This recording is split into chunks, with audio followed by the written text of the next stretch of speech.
তৃণমূল সাংসদ মহুয়া মিত্র এবং নির্বাচনী কৌশলবিদ প্রশান্ত কিশোরের ভুয়ো চ্যাট সোশ্যাল মিডিয়ায় ভাইরাল করার অভিযোগ উত্তরপ্রদেশের নয়ডার বাসিন্দা সুরজিৎ দাশগুপ্ত নামক এক যুবকের বিরুদ্ধে। ওই অভিযুক্তকে গ্রেপ্তার করতে গেলে বাধার মুখে পড়তে হয় নদিয়ার জেলা পুলিশকে।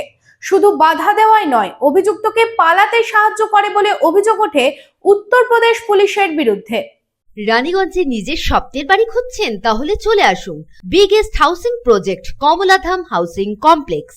এখানে আছে মোট 250টিরও বেশি ফ্ল্যাট। 200টি ফ্ল্যাটে অলরেডি ফ্যামিলি বসবাস করছে, বাকি ফ্ল্যাটগুলি রেডি টু মুভ। 1, 2, 3 বিএইচকে যা চান তাই পাবেন, সুলভ মূল্যে অত্যাধুনিক সুবিধা সহ। Swimming pool, gymnasium, children's park, lift facility, community hall, 24 ঘন্টা সিকিউরিটি ছাড়াও থাকছে অন্যান্য ফ্যাসিলিটি। ন্যাশনাল হাইওয়ে থেকে মাত্র 400 মিটার দূরে, near Ganesh Dham housing complex, Jiradanga, Shiyarshol, Raniganj. Contact number 7719356476।